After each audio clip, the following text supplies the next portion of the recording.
He just introduced me. I'm Matt Moon. I'm at Pike County Central up on the hill.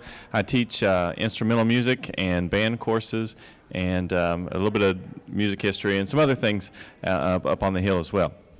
My project, Creative Connections, comes from a small issue that we have in music education, arts education, especially music education.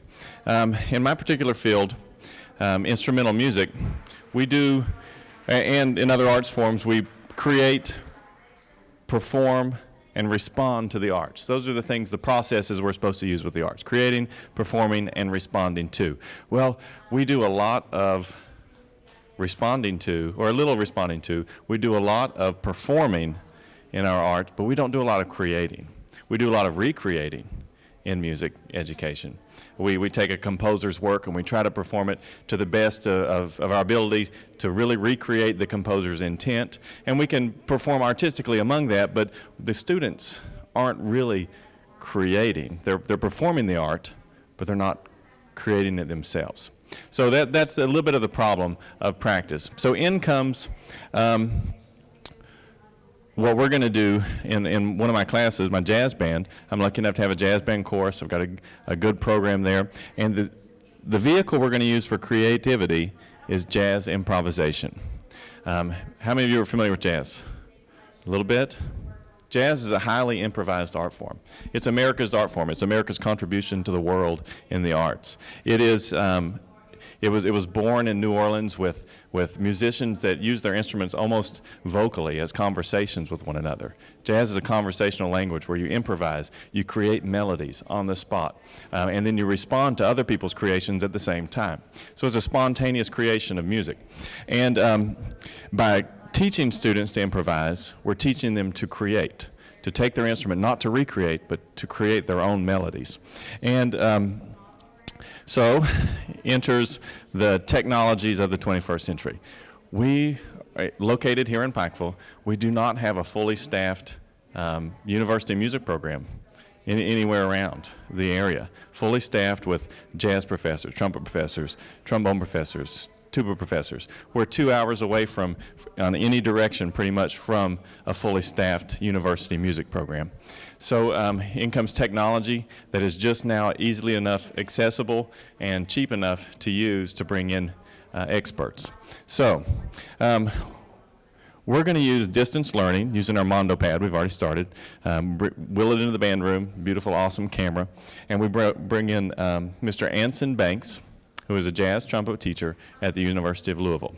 He's a great player, really great teacher. He comes into our jazz band class. He'll be there 1 day a week for 10 lessons where he teaches jazz improvisation to our students. We use the platform Zoom. When I talk to people about it, I say we Skype them in, because that's the term that they're like Googling. You know, it's an internet search, but we term it Googling, Skyping. But we use the program Zoom, which has given us a better platform for this than Skype itself. We can record all the lessons.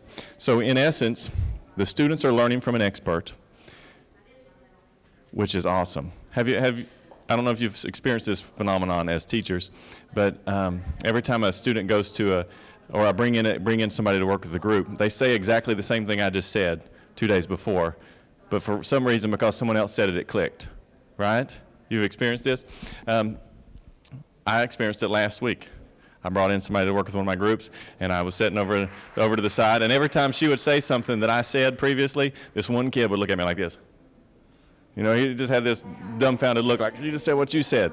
But they're so involved with him when he's there. He's on a big screen. They're used to looking at a screen. And another byproduct of this that we're experiencing right now is that they're having to learn some communication skills also. When the majority of your communicating looks like this, they actually have to use what we call nonverbal communication, where we shake our head, or we shake our head, and we smile, and we respond to what the person is saying. So they're learning some nonverbal communication skills, and they're learning to speak. You have to talk all the way across the room to the microphone. So they have to really project their voices.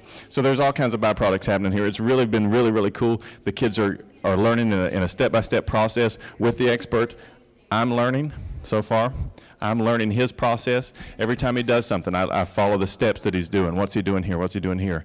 And I'm learning a process that I can use to continue with it, and I can use with groups as they come in the future. So, can distance learning with a professional jazz musician in an ensemble setting improve students' artistic creations through jazz improvisations? I'm going to test that with surveys. We've already done our pre-survey. We'll do our post at the end, and some recordings and their improvisations. They will know if they've improved. We will know if they've improved based on their performance and their comfortableness with the performance. So this is my project, Creative Connections, an ensemble approach to student creativity through jazz improvisation via distance learning. Any questions? How many musicians are in here? All right, we got several. This is a smart room then. All right. Thank you guys. Have a good day.